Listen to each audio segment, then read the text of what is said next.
ವಾಕ್ಯದ ಶೀರ್ಷಿಕೆ ಬಂದು ಡೂ ಸಮಥಿಂಗ್ ಫಾರ್ ಗಾಡ್. ದೇವರಿಗಾಗಿ ಏನಾದರೂ ಮಾಡಿರಿ. ವಾಕ್ಯ ಭಾಗವನ್ನು ನಾನು ನಿಮಗೆ ಓದಿಸ್ತೇನೆ. ಎಲ್ಲರೂ ನನ್ನ ಕಡೆ ಗಮನ ಇಟ್ಟು ಕೇಳಿಸ್ಕೊಡ್ರಿ. ಕೊಲೆಷನ್ಸ್ ಚಾಪ್ಟರ್ 3 ವರ್ಸ್ 23. ಕೊಲೆಸ್ಯ ಬರೆದ ಪತ್ರಿಕೆ 3ನೇ ಅಧ್ಯಾಯ 23ನೇ ವಾಕ್ಯ.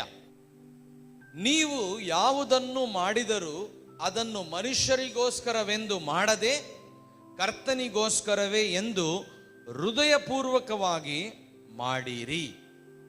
ಹಲ್ಲೆಲೂಯಾ. ಈಗ ನನ್ನ ಕಡೆ ನೋಡಿ, ನೀವು ಏನೇ ಮಾಡಿರಿ, ಯಾವುದನ್ನ ಆದರೂ ನೀವು ಮಾಡಿದರೂ ಅದು ಮನುಷ್ಯರಿಗೋಸ್ಕರ ಅಲ್ಲ, ಅದು ದೇವರಿಗೋಸ್ಕರ ಎಂದು ಹೃದಯಪೂರ್ವಕವಾಗಿ ಮಾಡಿರಿ ಅಂತ ಇಲ್ಲಿ ವಚನದಲ್ಲಿ ಬರೆಯಲ್ಪಟ್ಟಿದೆ. ಹಲ್ಲೆಲೂಯಾ. ಯಾರಿಗಾದರೂ ದೇವರಿಗೋಸ್ಕರ ಏನಾದರೂ ಮಾಡಬೇಕಂತ ಆಸೆ ಆಯ್ತಾ? ಆಸೆ ಇದ್ದವ್ರು ಕೈ ಎತ್ರಿ. ಓಕೆ, ಏನ್ ಪಿಕ್ಚರ್ ಬರ್ತದೆ ಹೇಳ್ರಿ? ದೇವರಿಗೋಸ್ಕರ ಏನಾದರೂ ಮಾಡಿರಿ ಅಂದ್ರೆ ಬಹಳ ಜನರಿಗೆ ಏನ್ ಪಿಕ್ಚರ್ ಬರ್ತದೆ ಗೊತ್ತಾ? ಭಾಷಾ ಪಾಸ್ಟರ್ ಹಾಗೆ ಮಿಷನ್ ಟ್ರಿಪ್ಗೆ ಹೋಗ್ಬೇಕು, ಭಾಷಾ ಪಾಸ್ಟರ್ ಹಾಗೆ ಬೈಬಲ್ ಸ್ಕೂಲ್ಸ್ ಮಾಡಬೇಕು ಅಲ್ಲ. ಸಡನ್ಲಿ ನಮ್ಗೆ ಪಿಕ್ಚರ್ ಬರೋದೇನಂದ್ರೆ mission trip, preaching, worship leading, ಅದೇ ಬರ್ತದೆ ಬಹಳ ಜನಗೆ. ದೇವರಿಗೆ ಸ್ತೋತ್ರ, ಮಿಷನ್ ಟ್ರಿಪ್ಗಾಗಿ, ವರ್ಷಿಪ್ಗಾಗಿ, ಬೈಬಲ್ ಸ್ಕೂಲ್ಸ್ಗಳಿಗಾಗಿ. But do something for God ಅಂದ್ರೆ ಕೇವಲ ಅದು ಮಾತ್ರ ಅಲ್ಲ, ಅದು ಮಾತ್ರ ಅಲ್ಲ, ಬಹಳ ವಿಷಯಗಳಿದಾವೆ. ದೇವರಿಗೋಸ್ಕರ ನೀವು ಏನಾದರೂ ಮಾಡ್ರಿ ಅಂದ್ರೆ ಅನೇಕ ವಿಷಯಗಳಿದಾವೆ, ಅದನ್ನ ನಾನು ನಿಮಗೆ ತಿಳಿಸ್ತೇನೆ. ಈಗ ದೇವರಿಗೋಸ್ಕರ ಏನಾದರೂ ಮಾಡ್ರಿ ಅಂದ್ರೆ ಇನ್ನೊಂದು ಚಿತ್ರ ಬರೋದು ಏನು ಅಂದ್ರೆ ದೇವರಿಗೆ ಏನೋ ಕೊರತೆ ಇದೆ. ಈಗ ಪ್ರಶ್ನೆ ಆಗ್ತೇನೆ, ದೇವರಿಗೆ ಏನಾದರೂ ಕೊರತೆ ಇದೆನಾ? ನೋ ಪ್ರಿಯರೇ, ದೇವರಿಗೆ ಯಾವ ಕೊರತೆ ಇಲ್ಲ. Hallelujah, hallelujah. ಈಗ ಬಡ ಜನರ ಹತ್ರ ನಾವು ಹೋಗ್ತೇವೆ, ಅವ್ರಿಗೆ ನಾವೇನಾದರೂ ಮಾಡ್ಬೇಕು, ಅವ್ರಿಗೇನಾದರೂ ಮಾಡ್ಬೇಕು, ಅವ್ರಿಗೇನಾದರೂ ಮಾಡ್ಬೇಕು ಅಂದ್ರೆ ಅವ್ರಿಗೆ ಏನೋ ಕೊರತೆ ಇದೆ, ಅದಕ್ಕೆ ನಾವೇನಾದರೂ ಮಾಡ್ಬೇಕು. ಸೊ ನೀವು ಪ್ರತಿ ಸಾರಿ ದೇವರ ಹತ್ರ ಬಂದಾಗ ದೇವರಿಗೋಸ್ಕರ ಏನಾದರೂ ಮಾಡಬೇಕು ಅಂದ್ರೆ ಈ ಚಿತ್ರ ಇಟ್ಕೊಂಡು ನಾವು ಮಾಡಬಾರದು. ದೇವರಿಗೇನೋ ಕೊರತೆ ಇದೆ, ದೇವರಿಗೇನೋ ಕೊರತೆ ಇದೆ, ಅದಕ್ಕೆ ನಾನು ಮಾಡಬೇಕು. ದೇವರಿಗೆ ಯಾವ ಕೊರತೆ ಇಲ್ಲ. ಹಲ್ಲೆಲೂಯಾ.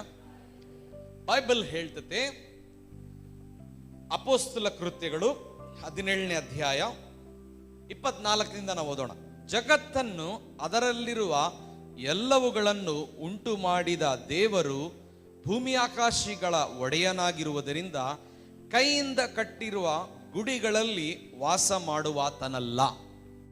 ದೇವರಿಗೋಸ್ಕರ ಏನಾದರೂ ಮಾಡಬೇಕು ಅಂದ್ರೆ ದೇವರಿಗೆ ಏನೋ ಕೊರತೆ ಇದೆ ಅಂತಲ್ಲ.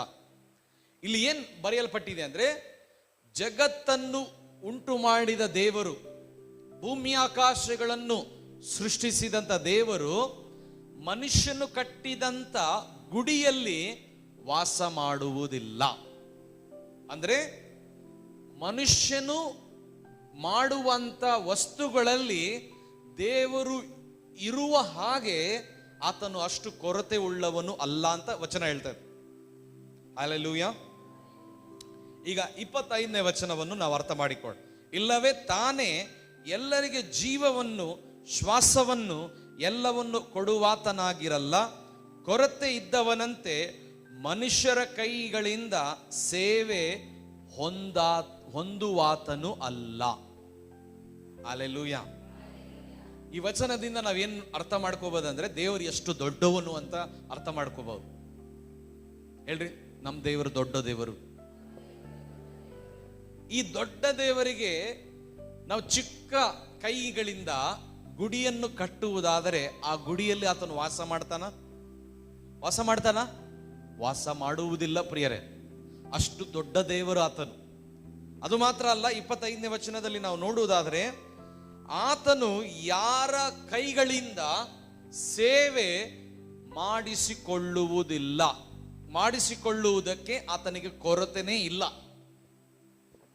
Hallelujah, hallelujah. ಈಗ ದೇವರಿಗೋಸ್ಕರ ಏನಾದರೂ ಮಾಡಬೇಕು ಅಂದ್ರೆ ದೇವರಿಗೆ ಏನಾದರೂ ಕೊರತೆ ಇದೆ ಅಂತ ಅಲ್ಲ. ದೇವರು ಸರ್ವಶಕ್ತನು, ದೊಡ್ಡ ದೇವರು. ಆತನು ಪರಲೋಕವನ್ನು ಮತ್ತು ಭೂಲೋಕವನ್ನು ತನ್ನ ಕೈಯಿಂದ ತನ್ನ ಬಾಯಿಯಿಂದ ಸೃಷ್ಟಿ ಮಾಡಿದ ದೇವರು. ಹಲ್ಲೆಲೂಯಾ.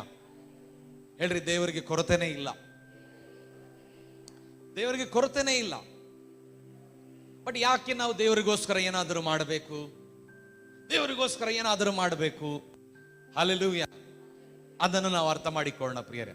ಈಗ ಕೊಲಸ್ಯ 3ನೇ ಅಧ್ಯಾಯ 23ನೇ ವಾಕ್ಯದ ಹತ್ರ ಬರೋಣ. ಯಾವುದನ್ನು ಮಾಡಿದರೂ ಅದನ್ನು ಮನುಷ್ಯರಿಗೋಸ್ಕರವೆಂದು ಮಾಡದೆ ಕರ್ತನಿಗೋಸ್ಕರವೇ ಎಂದು ಹೃದಯಪೂರ್ವಕವಾಗಿ ಮಾಡಿರಿ. ಈಗ ಹೇಗೆ ನಾವು ದೇವರಿಗೋಸ್ಕರ ಏನಾದರೂ ಮಾಡಬಹುದು? ಹೇಗೆ ಮಾಡಬಹುದು? ಒಂದು, ಹೃದಯಪೂರ್ವಕವಾಗಿ ನಾವು ಮಾಡಬೇಕು. ಹೆಂಗ್ ಮಾಡಬೇಕು ಹೇಳ್ರಿ? ಹೃದಯ. ಮನುಷ್ಯರು, ನಾವೆಲ್ಲರೂ ಯಾರು ಗೊತ್ತಾ? ಮನುಷ್ಯರಿಗೆ ಒಂದು ಸಾಧಾರಣ ಒಂದು ಅಭ್ಯಾಸ ಇದೆ ಪ್ರಿಯರ್. ಏನ್ ಗೊತ್ತಾ? ಎಲ್ಲರೂ ಗುರುತಿಸ್ಬೇಕು. ಮನುಷ್ಯರಿಗೆ ಎಲ್ಲರೂ ಅವ್ರನ್ನ ಗುರುತಿಸ್ಬೇಕು, ಎಲ್ಲರೂ ಅವ್ರನ್ನ ಹೊಗಳಬೇಕು, ಎಲ್ಲರೂ ಅವ್ರನ್ನ ಮೇಲಕ್ಕೆತ್ತಬೇಕು. ಅದೇ ಆಸೆ ಪಡ್ತಾರೆ ಬಹಳ ಜನ. ಮನುಷ್ಯರಿಗಿರುವಂತ ಸಾಧಾರಣವಾದ ಒಂದು ಬುದ್ಧಿ, ಹೌದಾ ಅಲ್ಲ? ಹಲ್ಲೆಲೂಯಾ. ಅಂತವ್ರು ಇದ್ರೆ ಕೂಡ ನಾನು ಹೇಳ್ತೀನಿ ನೋಡ್ರಿ, ದೇವರು ಅಂತವ್ರನ್ನ ಸರಿಪಡಿಸ್ತಾನೆ. ಆಮೇಲೆ ಈಗ ದೇವರಿಗೋಸ್ಕರ ಏನಾದರೂ ಮಾಡಬೇಕು ಅಂದ್ರೆ ನಾವು ಹೇಗೆ ಮಾಡಬೇಕು ಗೊತ್ತಾ? ಹೃದಯಪೂರ್ವಕವಾಗಿ ನಾವು ಮಾಡಬೇಕಂತ. ಏನಿದರ ಅರ್ಥ ಅಂದ್ರೆ, ಮನುಷ್ಯರಿಗೋಸ್ಕರ ಅಲ್ಲ ನಾವು ಮಾಡೋದು. ಏನಾದರೂ ಮಾಡಿದ್ರೆ ಅದು ದೇವರಿಗೋಸ್ಕರನೇ ಮಾಡ್ಬೇಕು. ಹೇಳ್ರಿ, ಮನುಷ್ಯರಿಗೋಸ್ಕರ ಅಲ್ಲ, ದೇವರಿಗೋಸ್ಕರನೇ. ಹಲ್ಲೆಲೂಯಾ. ಹೇಳ್ರಿ, ದೇವರಿಗೋಸ್ಕರನೇ. ದೇವರಿಗೋಸ್ಕರ ಮಾಡುವವರ ಹೃದಯ ಒಂದು, ಯಾವಾಗ್ಲೂ ಅವರಲ್ಲಿ ಇರುವಂತ ಒಂದು ಆಲೋಚನೆ ಏನ್ ಗೊತ್ತಾ? ನನ್ನ ಹೆಸರಲ್ಲ, ದೇವರ ಹೆಸರೇ ಮೇಲಕ್ಕೆ ಬರಬೇಕು. ಅದು ಪ್ರತಿ ಸಾರಿ ಒಬ್ಬ ವಿಶ್ವಾಸಿಯಲ್ಲಿರ್ತದೆ. ಆಮೇನ್. ಹಲ್ಲೆಲೂಯಾ. ನಾವು ಏನಾದರೂ ಮಾಡ್ಲಿ, ಅದು ಚಿಕ್ಕದಿರ್ಲಿ, ಅದು ದೊಡ್ಡದಿರಲಿ, ಅದು ಕೊಡುವ ವಿಷಯ ಆಗಿರಲಿ, ಅದು ಪ್ರಾರ್ಥನೆ ಮಾಡುವ ವಿಷಯ ಆಗಿರಲಿ, ಅದು ಸಭೆಯಲ್ಲಿ ಚೇರ್ ಹಾಕುವ ಕೆಲಸ ಆಗಿರಲಿ, ಅದು ಸೌಂಡ್ ಸಿಸ್ಟಮ್ ಆಪರೇಟ್ ಮಾಡುವ ಕೆಲಸ ಆಗಿರಲಿ, ಅದು ಯಾವುದೇ ಕೆಲಸ ಆಗಿರಲಿ ಪ್ರಿಯರೇ, ದೇವರಿಗೋಸ್ಕರ ಏನಾದರೂ ಮಾಡಬೇಕು ಅನ್ನೋ ಆಲೋಚನೆ ಇದ್ದವರು ಅವರಿಗೆ ಹೇಗೆ ಮಾಡಬೇಕು ಅಂದ್ರೆ ಪೂರ್ಣ ಹೃದಯದಿಂದ ದೇವರಿಗೆ ಮಾಡಬೇಕು. ಪೂರ್ಣ ಹೃದಯದಿಂದ ಮಾಡುವವರು ಹೇಗೆ ಮಾಡ್ತಾರೆ ಅಂದ್ರೆ, ನನ್ನ ಹೆಸರಲ್ಲ, ದೇವರ ಹೆಸರೇ ಮೇಲಕ್ಕೆ ಬರಬೇಕು. ಆಮೇನ್. ಹಲ್ಲೆಲೂಯಾ. ಕೆಲವರು ಇದ್ದಾರೆ, ಅವ್ರ ಹೆಸರು ತಗಂತಾನೇ ಇರ್ಬೇಕು. ಅವ್ರಿಗೆ ತಗಂಡಿಲ್ಲ ಅಂದ್ರೆ ಜ್ವರ ಬಂದ್ಬಿಡ್ತದೆ. ಕೆಲವರಿಗೆ ಚಳಿ ಜ್ವರ. ನಾಮ್ನ ಇಲ್ಲಿಯೇ ಪಾಸ್ಟರ್, ನನ್ನ ಹೆಸರು ತಗಂಡಿಲ್ಲ. ದೇವರಿಗೋಸ್ಕರ ಏನಾದರೂ ಮಾಡಕ್ಕೆ ನೀವು ಆಸೆ ಪಡುವುದಾದರೆ, ದೇವರಿಗೆ ಕೊರತೆ ಇದೆ ಅಂತ ಅಲ್ಲ. ದೇವರು ಸರ್ವಶಕ್ತನು, ಆತನು ಅಖಿಲಾಂಡಗಳನ್ನು ನಿರ್ಮಿಸಿದಂತ ದೇವರು, ಆತನಿಗೆ ಯಾವ ಕೊರತೆ ಇಲ್ಲ ಪ್ರಿಯರೇ. ಬಟ್ ದೇವರಿಗೋಸ್ಕರ ಏನಾದರೂ ಮಾಡಬೇಕು ಅಂದ್ರೆ 24ನೇ ವಚನವನ್ನು ನಾವು ಅರ್ಥ ಮಾಡಿಕೋಬೇಕು. ಕರ್ತನಿಂದ ಬಾಧ್ಯತೆ ಎಂಬ ಪ್ರತಿಫಲವನ್ನು ಹೊಂದುವಿರೆಂದು ತಿಳಿದಿದ್ದರಲ್ಲ, ಯಾಕಂದರೆ ನೀವು ಕರ್ತನಾದ ಕ್ರಿಸ್ತನನ್ನು ಸೇವಿಸುವರಾಗಿದ್ದೀರಿ. ಇಷ್ಟು ಜನ ನಂಬ್ತೀರಿ ದೇವರು ನಮಗಾಗಿ ಬಹುಮಾನ ಇಟ್ಟಿದ್ದಾನೆ? ನಂಬೋರ ಕೈ ಎತ್ತರಿ. ಎಲ್ಲಿ ಬಹುಮಾನ ಇದೆ ಗೊತ್ತಾ? ಅಲ್ಲಿ. ಆಮೇನ್. ಒಂದು ಬಹುಮಾನ ಅಲ್ಲಿ ಕೂಡ ಇದೆ, ಎರಡನೇ ಬಹುಮಾನ ಇಲ್ಲಿ ಕೂಡ ದೇವರು ಕೊಡ್ತಾನೆ. ಹಲ್ಲೆಲೂಯಾ. ಹೇಳ್ರಿ, ಬಹುಮಾನ, ರಿವಾರ್ಡ್. ನೋಡ್ರಿ, ಯಾರಿಗೆ ದೇವರು ಬಹುಮಾನ ಕೊಡ್ತಾನೆ ಗೊತ್ತಾ?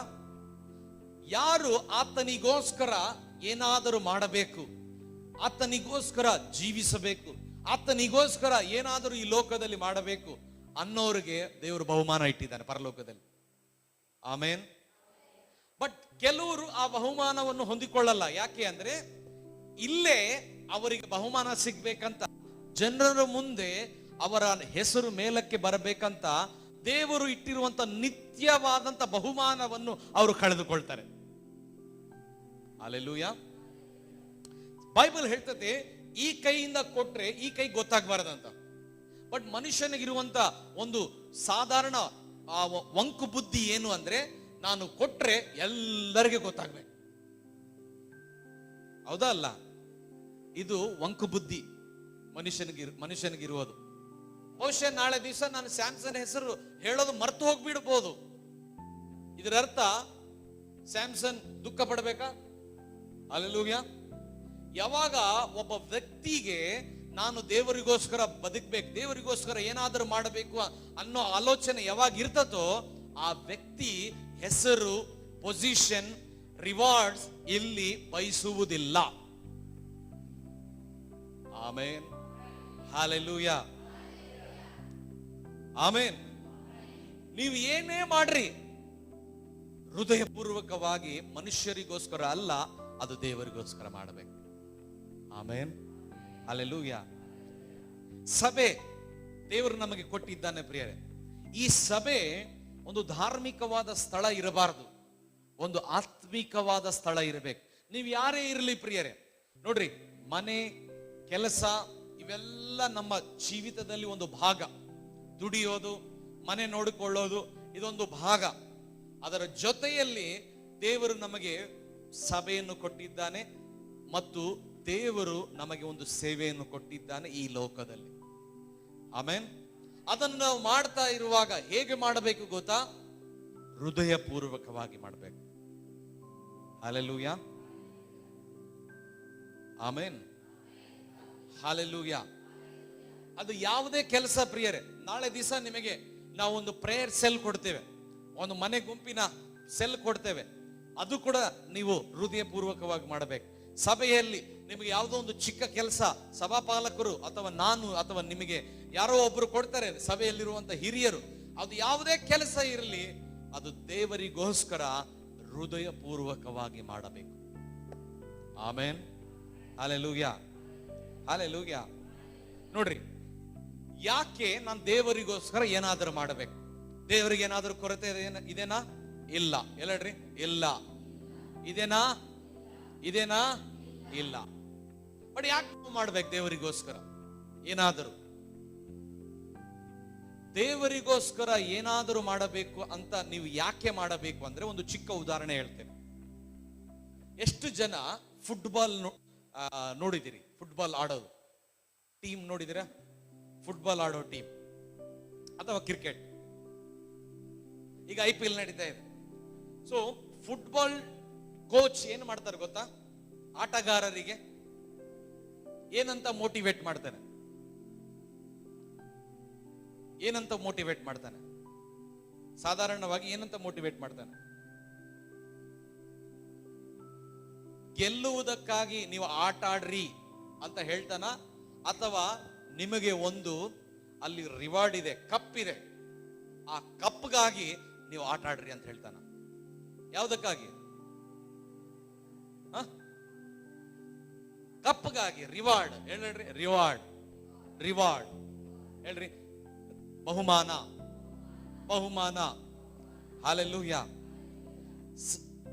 ಸಾಧಾರಣವಾಗಿ ಯಾವುದೇ ಆಟಗಾರರು ಒಂದು ಗ್ರೌಂಡ್ ಅಲ್ಲಿ ಒಂದು ಕೋಚ್ ಆಟಗಾರರಿಗೆ ಹೇಳುವಂತ ಪದ ಏನಂದ್ರೆ, ನಿಮ್ಮ ಮುಂದೆ ಒಂದು ರಿವಾರ್ಡ್ ಇದೆ, ಅದನ್ನು ಮನಸ್ಸಿನಲ್ಲಿ ಇಟ್ಟುಕೊಂಡು ನೀವು ಆಟವನ್ನು ಆಡಿರಿ.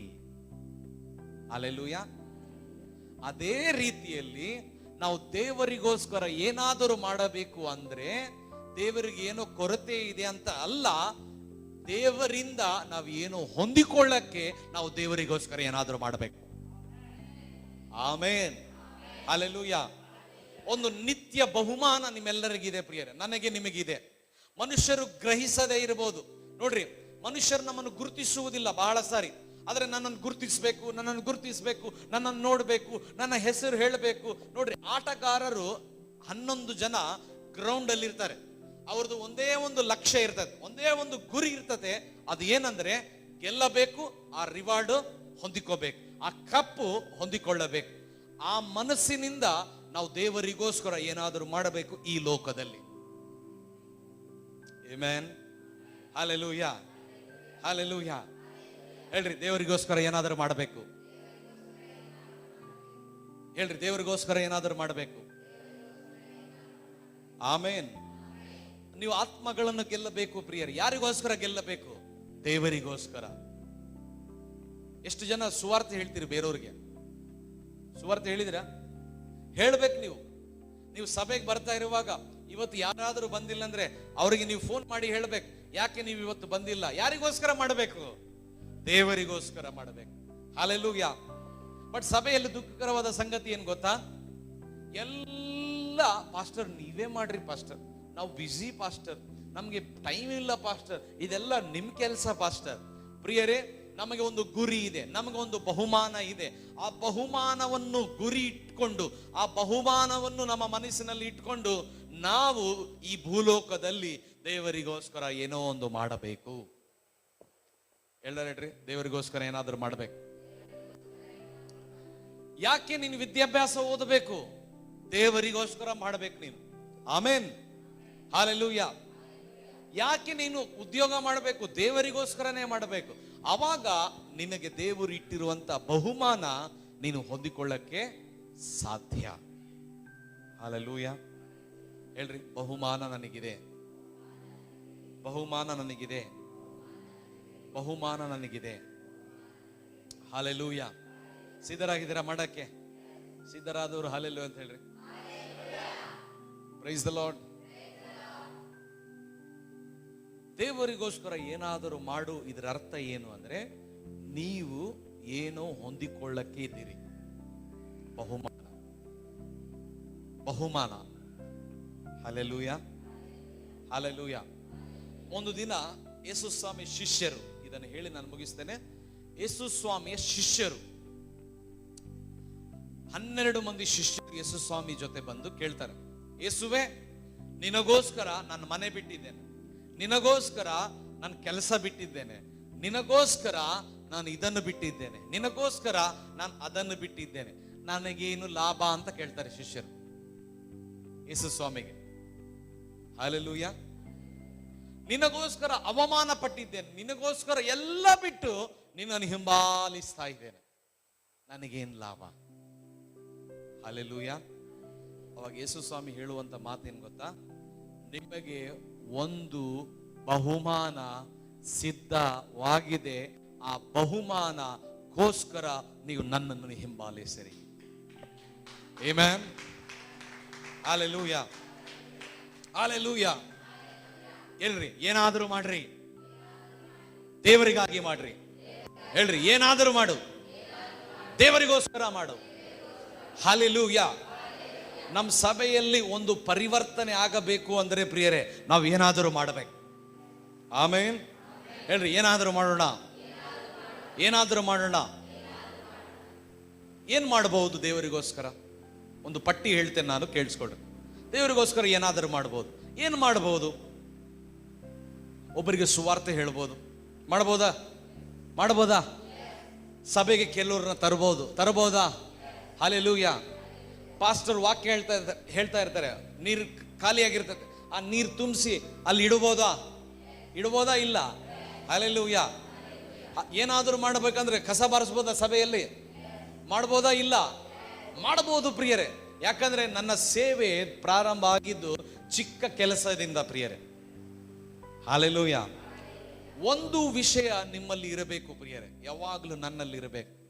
ಮನುಷ್ಯರು ನಮ್ಮನ್ನು ಗುರುತಿಸಲಿ ಗುರುತಿಸದೇ ಇರಲಿ, ಮನುಷ್ಯರು ನಮ್ಮ ಹೆಸರು ಹೇಳದೇ ಇರಲಿ, ಮನುಷ್ಯರು ನಮ್ಮನ್ನು ಮೇಲಕ್ಕೆ ಎತ್ತದೇ ಇರಲಿ, ಬಟ್ ನನ್ನ ದೃಷ್ಟಿಯಲ್ಲಿ ಒಂದೇ ಒಂದು ಇರಬೇಕು. ಏನ್ ಗೊತ್ತಾ?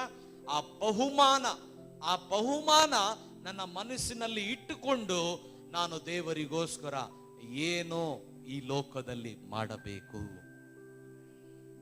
ಆಮೇನ್. ಅದನ್ನು ಮಾಡಬೇಕು ಅಂದ್ರೆ ನನ್ನ ಹೃದಯ ದೇವರಿಗೆ ಮೆಚ್ಚುಗೆ ಆಗಿರ್ಬೇಕು. ಅಂದ್ರೆ ನನ್ನ ಹೃದಯದಲ್ಲಿ ದೇವರೇ ನೀನೇ, ನಿನ್ನ ಹೆಸರೇ, ನಾನೇನಲ್ಲ. ಆಮೇನ್, ಹಲ್ಲೆಲೂಯಾ.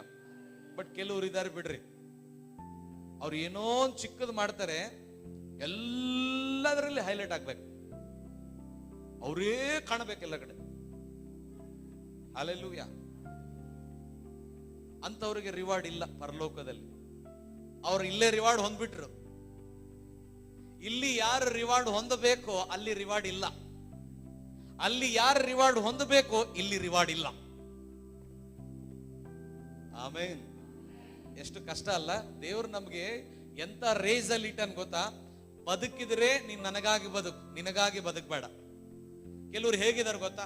ದೇವ್ರೆ ನಾನು ನನಗಾಗಿ ಬದುಕ್ತೇನೆ, ನಿನಗಾಗಿ ಕೂಡ ಬದುಕ್ತೇನೆ. ಅದ್ ಹೆಂಗಾಗ್ತದೆ? ದೇವರೇ ನನಗೆ ಇಲ್ಲಿ ಕೂಡ ರಿವಾರ್ಡ್ ಬೇಕು, ಅಲ್ಲಿ ಕೂಡ ರಿವಾರ್ಡ್ ಬೇಕು. ಅದಾಗಲ್ಲ. ಒಂದೇ ರಿವಾರ್ಡ್ ಇರೋದು. ಹೇಳ್ರಿ, ಒಂದೇ ರಿವಾರ್ಡ್, ಒಂದೇ ಬಹುಮಾನ, ಒಂದೇ ಬಹುಮಾನ. ಅಫ್ಕೋರ್ಸ್ ದೇವರು ನಿಮ್ಮನ್ನು ಮೇಲಕ್ಕೆತ್ತುತ್ತಾನೆ, ಇಲ್ಲಿಂದ ಇಲ್ಲಿಗೆ ತರ್ತಾನೆ. ಬಟ್ ಇಲ್ಲಿಂದ ಇಲ್ಲಿಗೆ ತರಬೇಕು ಅಂದ್ರೆ ಬೈಬಲ್ ಹೇಳ್ತದೆ, ಯಾರು ತಮ್ಮನ್ನು ತಾವು ತಗ್ಗಿಸಿಕೊಳ್ತಾರೋ ದೇವರು ಅವರನ್ನು ಮೇಲಕ್ಕೆತ್ತುತ್ತಾನಂತ. ಆಮೇನ್. ಈ ಲೋಕದಲ್ಲಿ ನೀವು ನೋಡ್ರಿ, ಯಾರು ಕೂಡ ತಮ್ಮಷ್ಟಕ್ಕೆ ತಾವೇ ಮೇಲೆ ಬಂದವರು ಮೇಲೆ ಇಲ್ಲ, ಅವ್ರು ಕೆಳಗೆ ಇದ್ದಾರೆ. ನೋಡಿರ, ತಮ್ಮಷ್ಟಕ್ಕೆ ತಾವೇ ರೆಕ್ಕೆ ಮಾಡಿಕೊಂಡಿದ್ದವರು ರೆಕ್ಕೆಯಿಂದ ಹಾರ್ತಾರೆ, ಅವ್ರ ಮೇಲೆ ಹಾರೋಗಲ್ಲ. ಯಾಕಂದ್ರೆ ಅದು ಡೂಪ್ಲಿಕೇಟ್ ರೆಕ್ಕೆ. ಅದು ಹಲ್ಲೆಲೂಯಾ. ಇಲ್ಲೇ ಇದ್ದೀರಾ ಎಲ್ಲರೂ? ಎಷ್ಟು ಜನ ಸಿದ್ಧರಾಗಿದ್ದೀರಿ ದೇವರಿಗೋಸ್ಕರ ಏನಾದ್ರೂ ಮಾಡಕ್ಕೆ? ಆರ್ಟಿಫಿಷಿಯಲ್ ರೆಕ್ಕೆಯಿಂದ ಹಾರಕ್ ಹೋಗ್ಬೇಡ್ರಿ. ದೇವರು ನಿಮ್ಗೆ ರೆಕ್ಕೆ ಕೊಡ್ತಾನೆ. ಆ ರೆಕ್ಕೆಯಿಂದ ಹಾರ್ರಿ, ನೀವು ಇಲ್ಲಿರಲ್ಲ, ಇಲ್ಲಿಂದ ಅಲ್ಲಿಗೆ ಹೋಗ್ಬಿಡ್ತೀರಿ.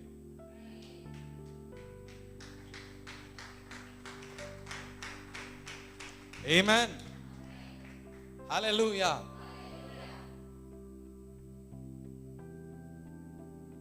ಯಾರು ತಮ್ಮನ್ನು ತಾವು ತಗ್ಗಿಸಿಕೊಳ್ತಾರೋ ದೇವರು ಅವರನ್ನ ಮೇಲಕ್ಕೆತ್ತುತ್ತಾನಂತ. ಒಂದು ವಚನ ಓದಿ ಪ್ರಾರ್ಥನೆ ಮಾಡೋಣ. ಗಲಾತ್ಯ 2:20.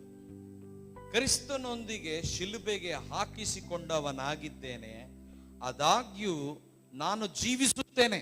ಇನ್ನು ಜೀವಿಸುವವನು ನಾನು ಅಲ್ಲ, ಕ್ರಿಸ್ತನು ನನ್ನಲ್ಲಿ ಜೀವಿಸುತ್ತಾನೆ. ಹಲ್ಲೆಲೂಯಾ. ನೀನು ಜೀವಿಸಬೇಕು, ಆದರೆ ನೀನಲ್ಲ ಜೀವಿಸೋದು, ಕ್ರಿಸ್ತನು ನಿನ್ನಲ್ಲಿ ಜೀವಿಸಬೇಕು. ಹಲ್ಲೆಲೂಯಾ. ಹೇಳ್ರಿ, ದೇವರಿಗೋಸ್ಕರ ಏನಾದರೂ ಮಾಡೋಣ, ದೇವರಿಗೋಸ್ಕರ ಏನಾದರೂ ಮಾಡೋಣ. ಹಲ್ಲೆಲೂಯಾ. ಇನ್ನು ಜೀವಿಸುವವನು ನಾನು ಅಲ್ಲ, ಕ್ರಿಸ್ತನು ನನ್ನಲ್ಲಿ ಜೀವಿಸ್ತಾ ಇದ್ದಾನೆ. ಹಲ್ಲೆಲೂಯಾ. ಹೆಸರಿಗಾಗಿ ಬದುಕುವವರು ತುಂಬಾ ಜನ ಇದ್ದಾರೆ ಈ ಲೋಕದಲ್ಲಿ ಪ್ರಿಯರೇ. ಬಟ್ ನನ್ನ ಸಭೆ ಹೇಗಿರ್ಬೇಕಂತ ನನ್ನ ಆಸೆ ಗೊತ್ತಾ? ನನ್ನ ಯವನಸ್ಥರು, ನಮ್ಮ ಸಭೆಯಲ್ಲಿರುವಂತ ಯವನಸ್ಥರು ಹೇಗಿರ್ಬೇಕಂತ ನನ್ನ ಆಸೆ ಗೊತ್ತಾ? ನನ್ನ ಆಸೆ ಎಲ್ಲರೂ ಅವರಿಗಾಗಿ ಬದುಕಬಾರದು, ಕ್ರಿಸ್ತನಿಗಾಗಿ ಬದುಕಬೇಕು. ಆ ಮಟ್ಟದಲ್ಲಿ ಬರಬೇಕು. ಹಲ್ಲೆಲೂಯಾ. ಯಾಕಂದ್ರೆ ನಮ್ಮ ಸಭೆಯಲ್ಲಿ, ನಮ್ಮ ಸೇವೆಯಲ್ಲಿ ಒಂದು ಸ್ಲೋಗನ್ ಇದೆ, no name no fame, only souls. ಹೆಸರು ಬೇಕು ಅನ್ನೋರು 1,000 ಕಿಲೋಮೀಟರ್ ದೂರ ಇರಬೇಕು ನಮ್ಮಿಂದ. ಅವರು ಯಾವಾಗ ನಾವು ಸಾಯ್ತೇವೆ ಅವಾಗ ಕ್ರಿಸ್ತನಿಗೋಸ್ಕರ ಬದುಕ್ತೇವೆ. ಯಾವಾಗ ಕ್ರಿಸ್ತನಿಗೋಸ್ಕರ ಬದುಕ್ತೇವೆ ಅವಾಗ ಕ್ರಿಸ್ತನಿಗೋಸ್ಕರ ಏನು ನಾವು ಮಾಡುತ್ತೇವೆ. ಆಮೇನ್. ಹಲ್ಲೆಲೂಯಾ. ದೇವರಿಗೋಸ್ಕರ ಏನಾದರೂ ಮಾಡಬೇಕು. ಹೇಳಿ, ದೇವರಿಗೋಸ್ಕರ ಏನಾದರೂ ಮಾಡಬೇಕು. ಹಲ್ಲೆಲೂಯಾ. ಮಾಡೋಣ. ಹಲ್ಲೆಲೂಯಾ. ಅದು ಚಿಕ್ಕ ಕೆಲಸ ಇರಲಿ, ಅದು ದೊಡ್ಡ ಕೆಲಸ ಇರಲಿ, ಅದು ಸ್ಟೇಜ್ ಮೇಲೆ ಇರಲಿ, ಸ್ಟೇಜ್ ಕೆಳಗಡೆ ಇರಲಿ, ಅದು ಯಾವುದೇ ಕೆಲಸ ಇರಲಿ ಪ್ರಿಯರೇ, ಮೊಣಕಾಲಲ್ಲಿ ಪ್ರಾರ್ಥನೆ ಮಾಡೋದಾಗಿರಲಿ ಅಥವಾ ಉಪವಾಸ ಮಾಡೋದಾಗಿರಲಿ, ದೇವರಿಗೆ ಕೊಡುವ ವಿಷಯ ಆಗಲಿ ಅಥವಾ ದೇವರಿಗೋಸ್ಕರ ಬದುಕುವ ವಿಷಯ ಆಗಲಿ, ಅದು ಏನೇ ಆಗಲಿ, ನಾವು ಜೀವಿಸುವುದು ನಾವು ಅಲ್ಲ, ಕ್ರಿಸ್ತನು ನಮ್ಮಲ್ಲಿ ಜೀವಿಸುವುದಕ್ಕೆ ನಾವು ಬದುಕಬೇಕು ಪ್ರಿಯರೇ. ಆಮೆನ್. ಹಲ್ಲೆಲೂಯಾ. ನಿಮ್ಮ ಬಗಲಿರೋರಿಗೆ ತಟ್ಟಿ ಹೇಳ್ರಿ, ಏನಾದರೂ ಮಾಡೋಣ, ಏನಾದರೂ ಮಾಡೋಣ. ಈಗ ಅವ್ರಿಗೆ ಹೇಳ್ರಿ, ಏನಾದರೂ ಮಾಡಬೇಕಾದ್ರೆ ಸಾಯ್ಬೇಕು ನೀನು. ಏನ್ ಸಾಯ್ಬೇಕು? ಗರ್ವ ಸಾಯ್ಬೇಕು, ಸೊಕ್ಕು ಸಾಯ್ಬೇಕು, ನಾನೇ ಅನ್ನೋದು ಸಾಯ್ಬೇಕು, ಕೋಪ ಸಾಯ್ಬೇಕು. ಇವೆಲ್ಲ ಸತ್ತು ಹೋದ್ರೆ ನೀನು ಕ್ರಿಸ್ತನಿಗೋಸ್ಕರ ಬದುಕಕ್ಕೆ ಸಹಾಯ ಆಗ್ತದೆ. ಆಮೇಲೆ ಅವಾಗ ದೇವರು ಅಂತವರನ್ನ ಎಲ್ಲಿಡ್ತಾನೆ ಗೊತ್ತಾ? ಇಲ್ಲಿಂದ ಇಲ್ಲಿ ಎತ್ತಿ ಬಿಡ್ತಾನೆ ದೇವರು. ನನ್ನ ಎತ್ತಿ ಎತ್ತಿ ನಿಲ್ಲಿಸಿದೆ ಸರ್ವಶಕ್ತ ನೀನೇ, ನನ್ನ ಧೂಳಿನಿಂದ ಎತ್ತಿದೆ ಸಮಾಧಾನ ಕರ್ತ ನೀನೇ. ಇಲ್ಲಿ ಬರಬೇಕಂದ್ರೆ ಇಲ್ಲಿ ತಗ್ಗಿಸ್ಕೋಬೇಕು. ಆಮೇನ್. ಜೀವಿಸ್ಬೇಕಂದ್ರೆ ಸಾಯೋದು ಕಲಿಬೇಕು. ಆಗ ದೇವರು ನಮ್ಮನ್ನು ಮೇಲಕ್ಕೆ ಎತ್ತುತ್ತಾನೆ ಪ್ರಿಯರೇ. ಆಮೇನ್. ಹಲ್ಲೆಲೂಯಾ. ಅವಾಗ ನಮಗೋಸ್ಕರ ಬಹುಮಾನಗಳು ದೇವರು ಇಟ್ಟಿದ್ದನ್ನು ನಾವು ಹೊಂದಿಕೊಳ್ತೇವೆ. Hallelujah, hallelujah. ನಿಮ್ಮೆಲ್ಲರಿಗೋಸ್ಕರ ಒಂದು ಬಹುಮಾನ ಇದೆ ಪ್ರಿಯರೇ. ಬಟ್ ಎಷ್ಟೋ ಜನರು ಆ ನಿತ್ಯ ಬಹುಮಾನವನ್ನು ನೋಡದೆ ತಾತ್ಕಾಲಿಕವಾದ ಹೆಸರಿಗಾಗಿ, ತಾತ್ಕಾಲಿಕವಾದ ಬಹುಮಾನಕ್ಕಾಗಿ ಅಲ್ಲಿರುವಂತ ಬಹುಮಾನ ಇಲ್ಲೇ ಸಿಗಬೇಕಂತ ಒದ್ದಾಡಿ ಆ ನಿತ್ಯ ಬಹುಮಾನವನ್ನು ಕಳೆದುಕೊಂಡವರು ಸಾವಿರಾರು ಜನರು ದೇವರ ರಾಜ್ಯದಲ್ಲಿದ್ದಾರೆ. ಬಟ್ ನನ್ನ ಆಸೆ ಪ್ರಿಯರೇ, ನಾನು ನಿರ್ಧಾರ ಮಾಡಿದ್ದೇನೆ, ದೇವರಿಗೋಸ್ಕರ ಏನಾದರೂ ಮಾಡಲಿ, ಬೈಬಲ್ ಸ್ಕೂಲ್ ಮಾಡಲಿ, ಪ್ರೀಚಿಂಗ್ ಮಾಡಲಿ, ಸಭೆ ಮಾಡಲಿ, ಸಭೆ ಕಟ್ಟಡ ಕಟ್ಟಲಿ, ನಾನು ದೇವರಿಗೋಸ್ಕರ ಏನೇ ಮಾಡಲಿ ಅದು ಜನರು ನೋಡಲಿ ಅಂತ ಅಲ್ಲ, ಜನರಿಗೆ ತೋರ್ಸಕ್ಕೆ ಅಲ್ಲ, ಜನರಿಗೆ ಕೋಪ ತರಿಸಕ್ಕೆ ಅಲ್ಲ, ದೇವರ ನಾಮದ ಮಹಿಮೆಗಾಗಿಯೇ ನಾನು ಮಾಡಬೇಕಂತ ನಿರ್ಧಾರ ಮಾಡ್ತಾ ಇದ್ದೀನಿ.